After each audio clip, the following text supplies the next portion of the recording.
Break के बाद एक बार फिर से आपका स्वागत है। भविष्य की एयर टैक्सी कैसी होगी, इसकी एक झलक ग्रेटर नोएडा में एयर मोबिलिटी शो में देखने को मिली। इसका जायजा लिया रोहन सिंह ने। मेरे पीछे जो ये चॉपर जैसी चीज आप देख रहे हैं, ये चॉपर नहीं है, ये है eVTOL electric vertical take off and landing. ये दरअसल अगर आसान शब्दों में कहें तो ये एक तरह की एयर टैक्सी है। ड्रोन से ये इस मामले में अलग है कि यहाँ पे पैसेंजर बैठ सकेंगे और इसे बहुत ही अच्छे तरीके से प्लान किया जा सकेगा इसकी राइड को। फिलहाल भारत में eVTOL के रेगुलेशन बन चुके हैं। रेगुलेशन DGCA ने कुछ पेपर्स लाए हैं और आने वाले कुछ दिनों में कुछ और पेपर्स आ सकते हैं। इसकी खासियत ये है कि ये बिल्कुल ड्रोन का एक अपग्रेडेड वर्जन हम कह सकते हैं, लेकिन ये पैसेंजर्स के लिए बना है, यहाँ लार्ज पेलोड्स के लिए बना है। और डिफेंस में हो या फिर भविष्य में आने वाले दिनों में अर्बन कम्यूट में हो, इसका बहुत बड़ा इस्तेमाल होने वाला है। कई सारी कंपनियां इसमें आ चुकी है और ये जो डिवाइस आप देख रहे हैं, ये भारत में की कुछ पहली प्रोटोटाइप्स में से है और जिसको कि इसका जो एक्सपेरिमेंटल फ्लाइट्स है वो भी हो चुकी हैं। हम यहाँ देख चुके हैं कि ये काफी अच्छे से एफिशिएंटली उड़ भी सकती है।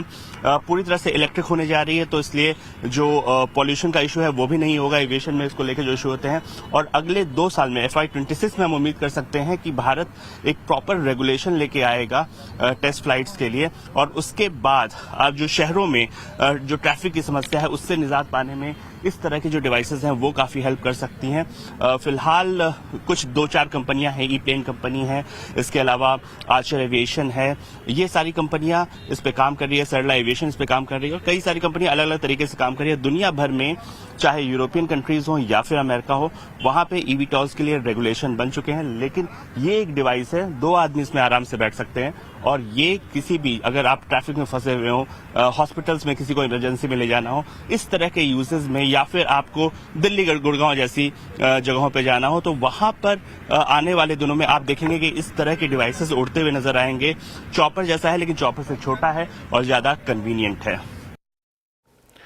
और सरकार देश में एयर टैक्सी की टेस्टिंग के लिए ऐसे इंफ्रास्ट्रक्चर बनाने पर काम कर रही है जहां इससे जुड़ी कंपनियां एक साथ रिसर्च और टेस्ट कर सकें।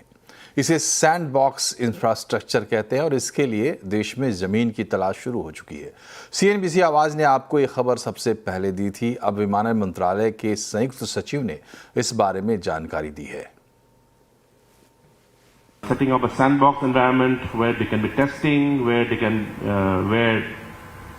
again, because it's a very new thing, how players, whether it is the manufacturer or whether it is the component manufacturer or the aircraft manufacturer, can come and test their thing along with the regulators. And when I say regulators, it's not only the DGCA. There could be other regulators who may have a stake in this. So that is the environment that we're creating. We already, I think, well into identifying locations for this. Gujarat के जामनगर के वंतारा ने एक बार फिर हाथियों को शोषण से बचाने के लिए बड़ी पहल की है। अनंत अंबानी के संरक्षण में वंतारा ने उद्योगों के शोषण से बचाकर 20 हाथियों को चेन मुक्त आश्रय मुहैया कराने का फैसला किया है। इसी कड़ी में अरुणाचल प्रदेश के 10